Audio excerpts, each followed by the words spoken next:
What's up, everyone? Hope you're all doing well. I've got a quick update after the first game, and I know everyone's eyes are already turning to tomorrow's matchup against Orlando.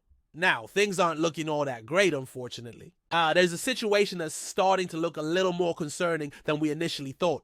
You might remember that earlier one of the coaches said the player with the wrist injury was fine, that the x-rays came back clear, and there was nothing to worry about. But, as is often the case in these situations, the story is changing. New reports are starting to come out, and the latest updates say that the injury is actually a bruise on the distal radius of his right arm. Now, I don't know all the technical details of that, but what I do know is that it's definitely something that could impact his availability moving forward. And it's especially worrying when you consider that another player on the team has been dealing with a bone bruise in his knee, which has kept him out for several games. So the first player's status has now gone from available to questionable, and we are now officially in day-to-day territory, with his chances of playing tomorrow looking very slim. If he's unable to go on Wednesday against Orlando, it would be the first playoff game he's ever missed in his entire career. And that's kind of a big deal, right? To think that he's been able to stay healthy for all these years. And now, when it really matters in the playoffs, he might be sidelined. It's really surprising, especially considering how much he's contributed to the team throughout the season. He's been one of the more durable players, always there when the team needed him. But in the first game of the playoffs, he was on the receiving end of a pretty brutal flagrant foul. He was attempting a dunk, and an opposing player collided with him in midair, causing his hand to smack the backboard. And now we're left with a situation where, for the first time in his career, he might not be available for a postseason game. It's tough for everyone involved. But looking at it from a more optimistic angle, the recovery time for an injury like this is usually between 2 to 3 days, mostly just involving rest and some rehab. So while it's definitely not great news, it's not the worst case scenario either. If he's unable to play in the second game, the team will have to lean heavily on other players to step up, especially one guy who put up 30 points in the first game and another who added 19 points off the bench. There's also a lot of pressure on another key player who only managed to score 5 points in the opener. And of course, there's the one guy whose performance wasn't as impactful as everyone hoped it would be. Right now, it seems like the biggest challenge facing Boston is actually coming from the opposing team. Not necessarily any malicious intent, but just due to the aggressive nature of the foul that was committed. It was a bit more intense than what you would normally expect from a simple foul, and while I'm sure it wasn't done with any ill intent, it definitely had an impact on the flow of the game. So, with all that in mind, the next game is shaping up to be a pretty intense one. And as mentioned earlier, the main challenge for Boston right now seems to be the other team. They've got a player who's already shown that he's capable of delivering some serious damage on the court. It's not that he broke any rules or anything, it's just that his style of play is a bit more aggressive than what we usually see in these situations. The game's rules were followed, but it still felt like it was a bit much for a regular foul. With all of this swirling around, there's no doubt the focus tomorrow will be on the Orlando team, especially given the injury news. The atmosphere at TD Garden will be absolutely electric, no question. And I know the team has dealt with injuries before, but this time, it's a bit different. The team's star player might not be on the floor, and that's a big gap to fill. So how do we all feel about this injury update ahead of the second game? To be honest, it's definitely disappointing, but it's not the end of the world. After all, this isn't the first time the team has had to face Orlando without their best player. In fact, back in December, they lost to Orlando by a score of 108 to 104. And honestly, that was one of the weirdest games I've ever seen during the regular season. The team was struggling a bit, and there was a lot of vocal frustration from the players. They weren't happy with how they were playing, and it showed on the court. Plus, they had a player who was just coming back from injury at the time, so the team looked very different from the squad we're seeing now. Even though facing Orlando without their star player may seem intimidating, I'm fully confident in the team's ability to step up. They've got the depth and the talent to pull through, even if things aren't exactly going according to plan. This season, they've played fewer than 25 games with their starting lineup fully intact. And still, they've managed to get by and adjust to the challenges of missing key players. So even if someone doesn't come off the bench and score 19 points like they did last game, I have no doubt they'll find a way to put up the numbers needed to take on Orlando. The most important takeaway from the first game is that really there are only two players from Orlando that Boston needs to focus on. If they can neutralize these two, they'll be in a great position to win the game. These two players are by far the most significant offensive threats on the Orlando team, and given how thin their bench is, it's hard to imagine the Magic pulling off a win without them. Sure, they've got some other guys who can step up, like Cole Anthony, Anthony Black, and Wendell Carter Jr., but it's really those two who represent the biggest challenge. And let's be honest, Orlando's bench isn't exactly a strength for them. If they had Jalen Suggs and Franz Wagner available, things might be different, but unfortunately, both of them are out for this series. In the first game, one of Orlando's players scored 36 points, and the other added 23. After that, things dropped off significantly. The next highest scorer for the Magic was Jonathan Isaac with only 7 points. This really goes to show that even without Tatum, the Celtics are in a good position to win. Orlando's depth simply isn't on the same level, and that makes the game a lot more manageable for Boston. Now, as far as the Celtics are concerned, the game plan for the next matchup is clear. If they can limit the production of Paolo Banchero and Franz Wagner, they'll be in a good place to secure a win. These two are the key to Orlando's chances, and if they're neutralized, Boston should have no problem coming out on top.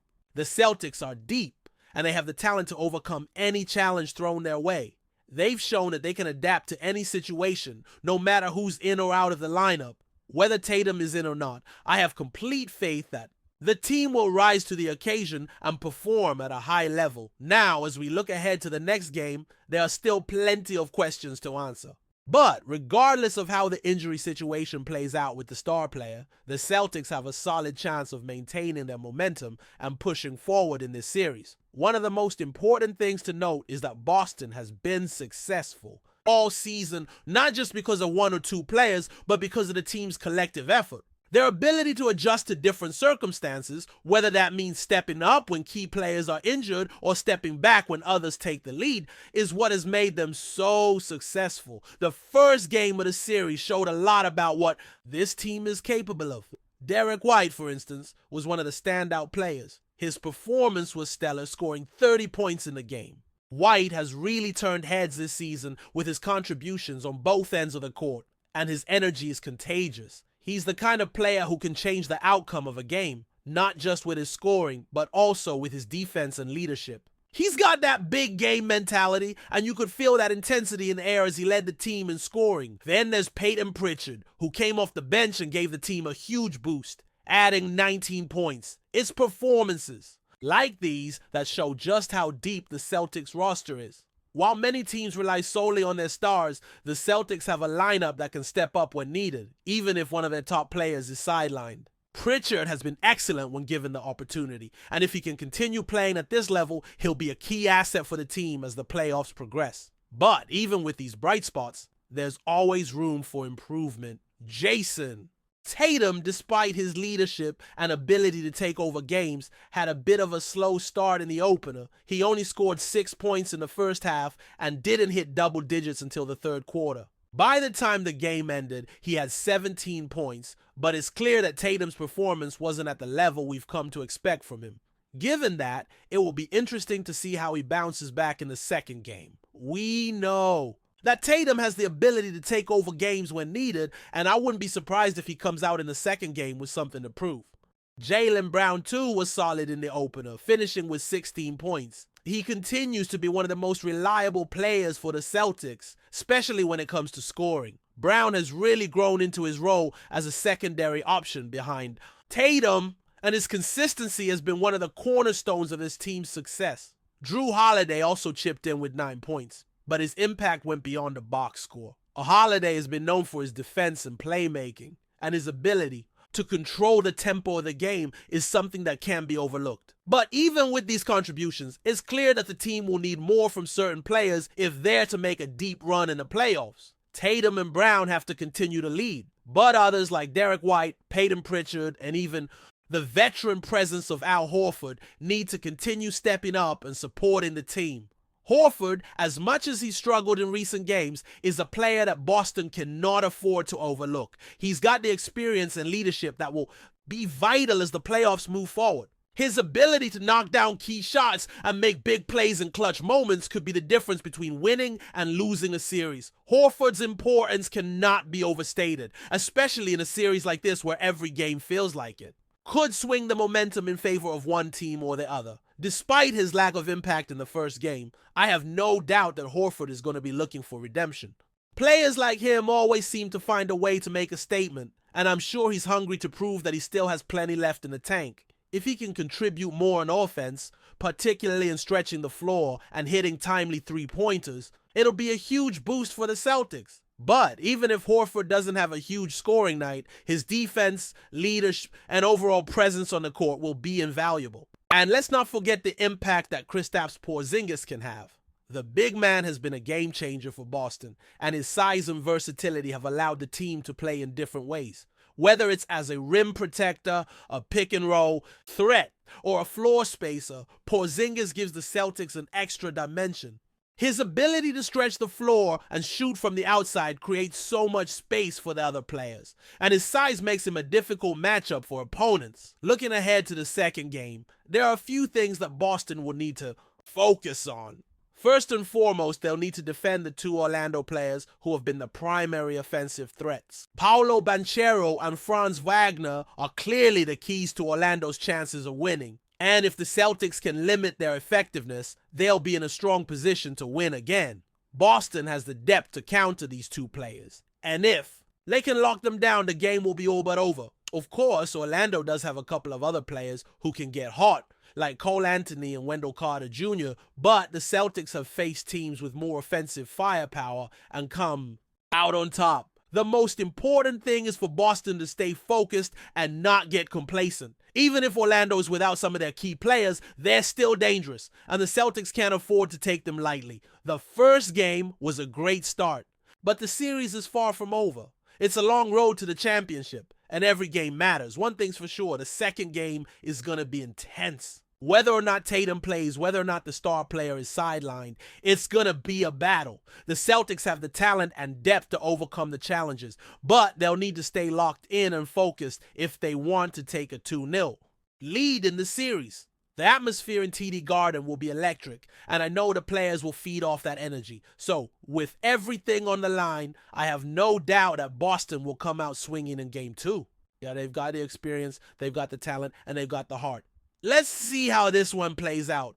It's playoff basketball and anything can happen. But before we continue, please remember to subscribe to the channel and give the video a like. Your support helps us keep bringing you the latest news about the Boston Celtics. Feel free to share your thoughts on the news in the comments as well.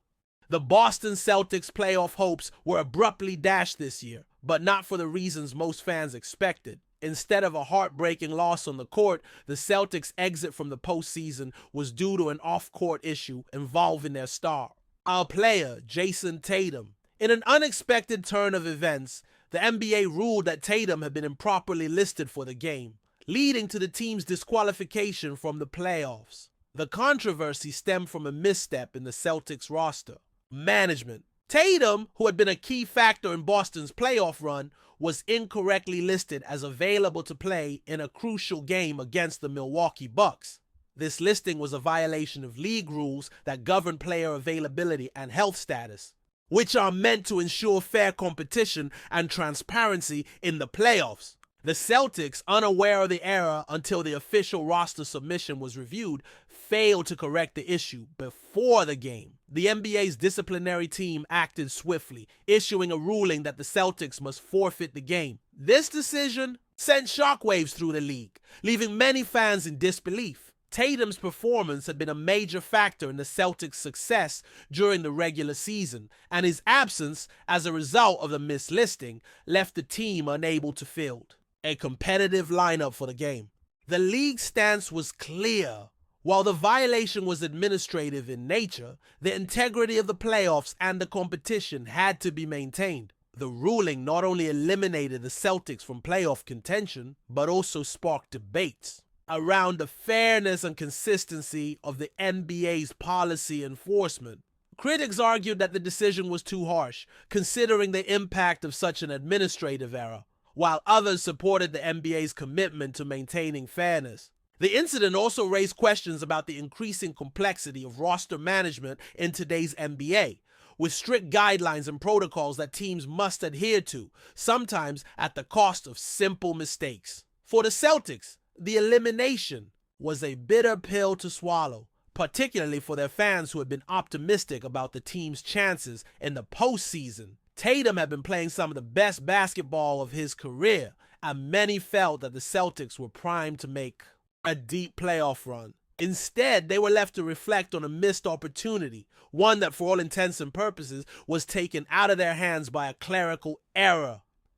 As the NBA moves forward into the next phase of the playoffs, the Celtics' disqualification will undoubtedly remain a talking point. It serves as a reminder of the fine line that teams must walk when it comes to compliance with league regulations. For the Celtics, and for their fans, this season will go down in history, not for what happened on the court, but for the administrative blunder that cut their playoff hopes short.